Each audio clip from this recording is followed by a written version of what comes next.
Q&A. Do do do do do do do do. I always do these at such weird times that I'm the only one on. So all you guys that see this only see it in the replay. But exciting news, actually. We're going to a little beach town in Mexico called La Paz, and that's our next stop in this crazy world. And because of that, things are changing quickly. So just a quick shout out for I'm going to post a link below, but those of you guys who are interested, I've got a training for you guys on how we're converting people without a sales call at all using Loom videos. And I really highly suggest you check that out because it'll change how you market your agency, and you'll realize that everybody else is doing it really, really efficiently, and they're doing it with like pushy sales tactics. We are the greatest. Come try us. The Loom video is much, much more seductive, brings people in. So there's a free training, so there's no reason not to get that. Let's get into the Q&A. So first question, Adam actually asked that about the Loom videos. So the Loom is more of a generic offer than a specific one to that prospect. It's more to people that you expect will have the same pain points and needs, but not to the individual prospect. So Adam, first of all, like we're not just like randomly sending out these Loom videos just to like every stranger on the internet. We're only sending them to people that actually request them. So I'll give you like a really simple example. If I have a little hand raiser in a lawyer group, which I've actually done, and I say, who here is interested in getting motorcycle cases? Those are high value cases to lawyers, and 7 of them say me. Then I reach out to those 7 lawyers and say, is it okay if I send you a little Loom video that's 5 minutes long that explains it? So it's not randomly that we're guessing about their pain points. They've actually expressed interest. And this is a kind of like a deeper philosophy that, I guess, than just the Loom videos is how they fit into the overall scheme. We're really big in the Wolfpack into what I call permission-based selling, which is the opposite of push, push, push. Like there's a big difference between just, hey, watch my video, you're going to make $1 million and you can get all the motorcycle cases versus, hey, would it be okay to send you a video, right? Like they have to say, yes, I want it. So it actually involves the prospect and respects their intelligence. So I learned this the hard way because another like real reason why you want to do that way is because it makes the onboarding so much easier. We used to white label for a web design agency that was all push selling, and I can't tell you like how high, but our refund rates and our just like difficult clients were so much higher because people were kind of arm twisted. Like the guy would sell a or how it would work is the guy would meet somebody at a conference, and then when he was in their city next, he would literally just walk into their office and not leave until they bought a website and some SEO. And so that kind of push selling was like high cancellation and turnover. As where when it's permission based, people like actually take a step towards you and they feel respected. And so you actually keep clients a lot longer besides the fact that it's leverage. So now as far as your question, is it customized to that prospect? It depends where you're at in the journey. If you have a case study that you can just show, well, then you just say, here's what we did for someone else and we can do that same kind of thing for you. It doesn't need to be more complicated than that. If you're new to it and you don't have that case study, what we recommend is usually customizing 10 to 15% of it to show them how it would apply to them. And so it is specific to that one prospect. But bear in mind, these are usually prospects you would jump on the phone with for an hour and a half and send a proposal. Like making a little 5-minute video is far, far simpler and more effective, by the way.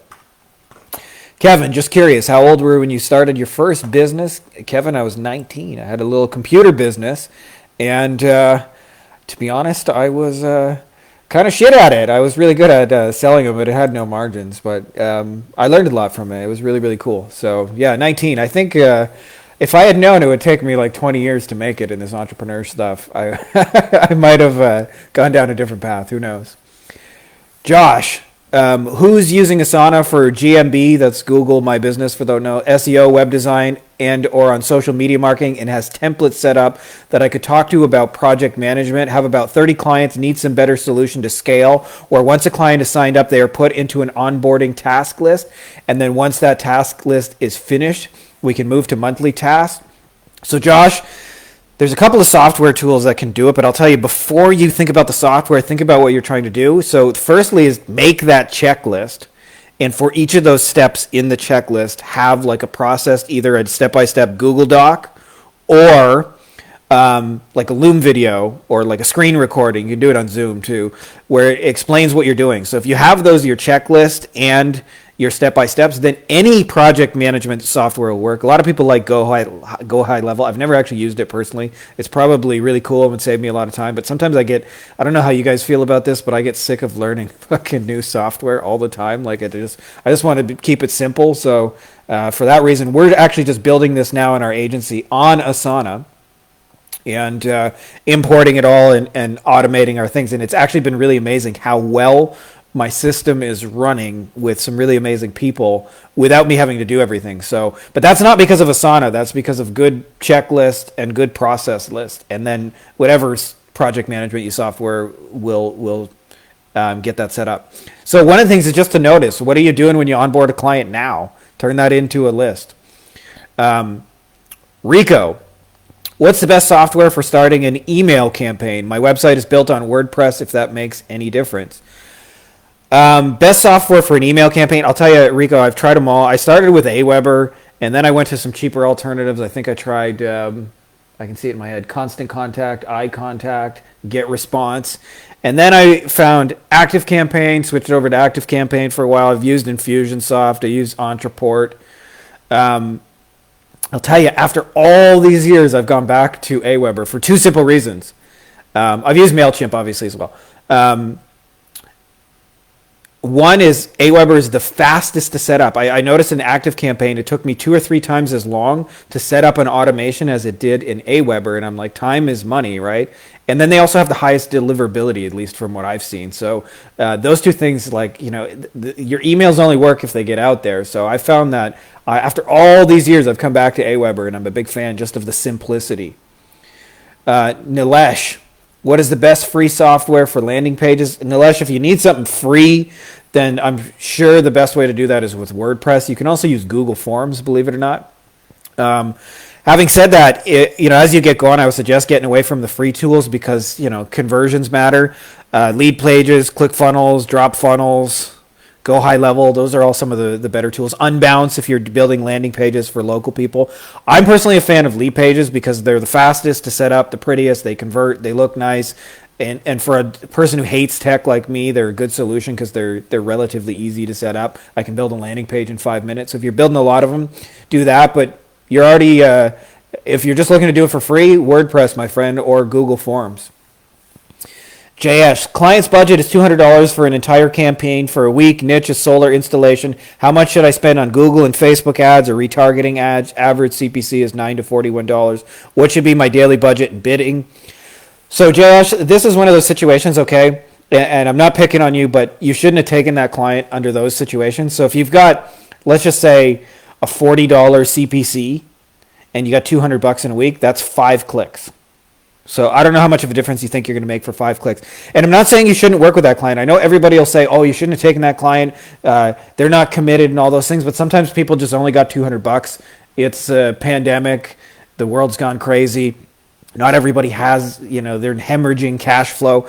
But what I would suggest is don't start with paid ads if somebody only has $200. Do something like work their client list or the customer list, to run a little referral campaign or a retargeting campaign, something that's easier to bring them like an immediate result so they can open up that wallet. A lot of times these people have just been burned by advertisers and they don't want to spend $3,000 to find out that their ad agency doesn't know what they're doing. But almost always it's too small of a budget for you to make that work. So you got to think about something else that you can do that's more organic. Noi, anyone use a pricing model where you get compensate X percentage per closed lead? If so, how do you track accurately? How many do they actually close? Do you get paid? Do you ever get underpaid? Any programs that help do that is the only way to close the leads yourself. Otherwise, it's an honor system. For example, if I have a painting service client, I will get compensated 8% as an example of the total job value every time they close a lead that comes from Facebook ads. I know there are per lead compensation models, but I want to know more about the per closed lead structure and how it's possible. Noi, one of the people in our group, Dan Crystal's actually doing this where he's getting paid entirely percentage. The first thing is no matter how much tracking, you can use tracking and like tracking phone numbers, and you can track form submissions, and then you can follow up with their staff. But the biggest thing you'll find out is just with working with them is how well they're closing and how well they pass you that data.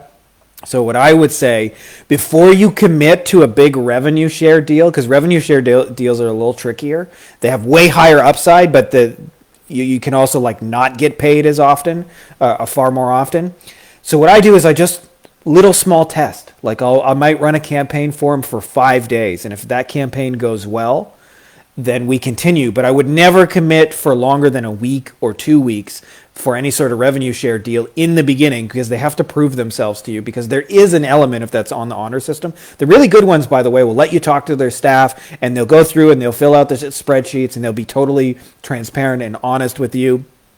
Not all of them are like that. So you got to find a good partner. And the easiest way to find a partner is just go for a small first date. See if you like it. If you like it, continue. If you don't, you've only lost 5 days. It really sucks if you get like 6 months into those relationships and find out you're not going to get paid. So you can minimize the damage. Small, quick, and easy test. Find out. Chase, how much money should an SEO make per hour? Honestly, I don't know. I've never actually charged hourly for SEO. All my SEO was always done either per project or like, I guess always per project. And it'll depend on, firstly, 2 things I would say. One is how good you are at it. And 2 is what kind of results is that SEO going to bring for them. So like if you're, down the street from here, there's a little restaurant that we just got some food from yesterday. They make little falafel pitas. I think it was 5-6 euros for that and some French fries. They'd have to sell a lot of pitas to make that SEO money back. But right across the street here, there's a lawyer. And if he's a personal injury lawyer, he might make $6,000 per client. So all things being equal, if your SEO is bringing more high value stuff, you're going to make more high value. And you can choose that, by the way. In every niche, there's small paid stuff and high paid stuff. Even in the food niche, for example, there's somebody else selling $500 catering jobs, right? So you can SEO those if you want to help them do that. So those are the 2 things that make a difference. But I honestly wouldn't know how much you should charge hourly. AJ, I have 3 different domains I would like to use to create a simple 1-page website for each domain. Basically, it will be like a simple landing page. What do you recommend to create the website? Let me just reread that. To create one simple page website for each domain. If the page itself is like a landing page, a couple ways you can go.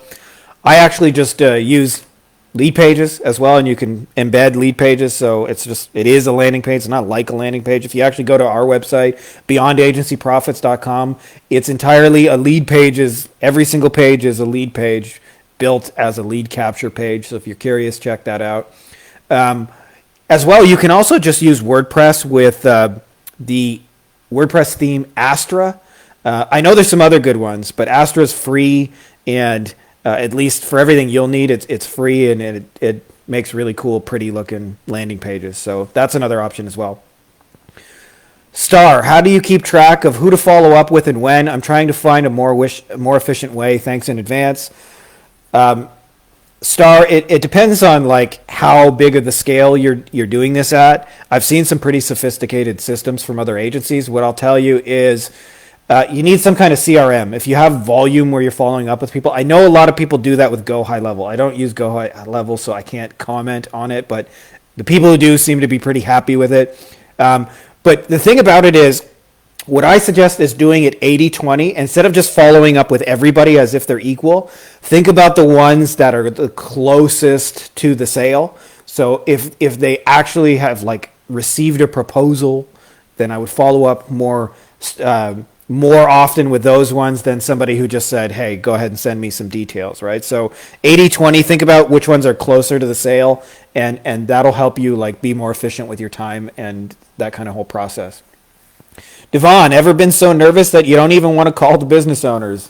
Yeah, especially when you get a really big one. Part of it is usually, it sounds like you're getting just started on your journey, Devon, and so like you probably don't have a lot of sales calls, and they mean a great deal to you, and therefore, like it has a potential to make your business, but also to like break your business if they don't say yes or no, and whether they say yes is really important or whether they say no.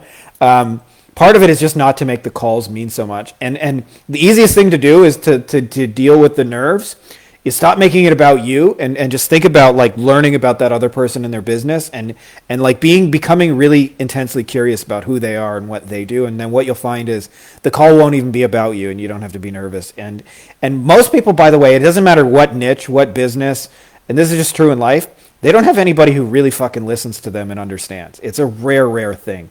I don't do a lot of sales calls, but I had one a week and a half ago. Most of our stuff is done by Loom, but this was kind of like a bigger deal. So I jumped on the phone with the guy, and he actually wrote me like a 10-minute thank you email. And like, when does that ever happen on a fucking sales call? Like never, right? But the reason why he did that was really, really simple, which is because when you're like really listening to somebody and really understanding them, that's such a rare thing for them to have happen. So if you focus on that, by the way, sales will happen organically, especially because you'll have to cater your offer to what they just told you instead of what most people do, which is just try and sell the thing they got, regardless of whether or not the person needs it. John, thoughts on taking a seven-figure agency remote? John, it's doable. I mean, I've been really since the beginning, my agency has been remote. I'll tell you the hardest part is to systematize your communication. So you want to think about like how you can get everybody on the same page in one place. So that can be, Asana, Go High Level, Trello, whatever fucking tool, excuse my language, but whatever tool, you can put everything in the same place. And then also like you want to, when you take it remote, you have to think about what most people get wrong is they treat communication as like wait till problems, then respond. You actually want to be proactive, like with employees, with your clients. You'd be amazed. Some of the clients I have love me, not because we run the greatest Facebook ads and we're so awesome, but because I'm the only agency that ever like goes out of their way to communicate with them proactively about what we're doing, why we're doing, what's next, how it's going, and they've just never experienced that. Usually they just get a boring ass end of the month report. And so if you can like play offense on the communication, it's easy to go remote because that's really the only obstacle is like the communication. And then of course Zoom meetings, whenever you need to get like everybody on the same page, schedule a meeting, bring your staff together, let's have a Zoom meeting. So yeah, that's that. Dallas. What are you using for clients' landing pages? For example, setting up a landing page for a client to receive leads from. I'm looking for something that has email and text follow-up integration. Dallas, almost all of the landing page software can be integrated with Zapier and have email and text follow-up integration. So it doesn't matter which one you're looking for. They all have it. So it's kind of the same question as everybody else. If they're local, I found that unbounced landing pages are pretty good. Or as well, if you like designing WordPress pages, you can do them with Elementor for local businesses. Those two can be really good. And then, of course, the ones I mentioned, ClickFunnels, Dropfunnels, Lead Pages, Go High Level, they're all good.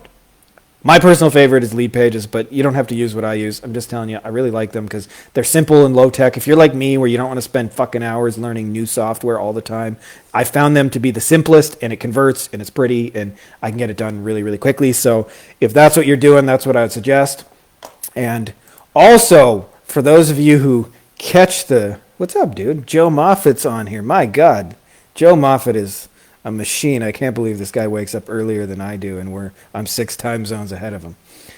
So I'm going to post the training below for those of you guys who are interested in converting clients with Loom Video. Big secret, by the way, and I talk about that in the training, but your offer, man, the more your offer like is easy to say yes to, like most agencies are swimming upstream with a hard to sell offer, right? Like you got, some of you guys are the 700th person that week contacting them to sell SEO and then not understanding why that makes it difficult, or what that 800th person offering Facebook ads. So when you know how to like position the offer, it doesn't need all the bells and whistles and all those things, and you can actually lure people in, if you will, with a 5-minute video. So I'm going to post that training below in just a minute after I close this, and check that out. And make sure to follow us on the old YouTube, by the way, because I'm releasing a whole bunch of stuff every damn day, and it's going to be awesome, actually. I haven't even told you guys what I'm doing with it, but let's just say it's going to be awesome. I finally have the help I need. 2 awesome new people I've started in the last 2 weeks, Karen and Mark, and they've just made that whole thing more awesome. So that's going to be more awesome for you. It's going to be both useful and entertaining, I promise. So anyways, that's all I got for this week. End of Q&A, and may the force be with you guys.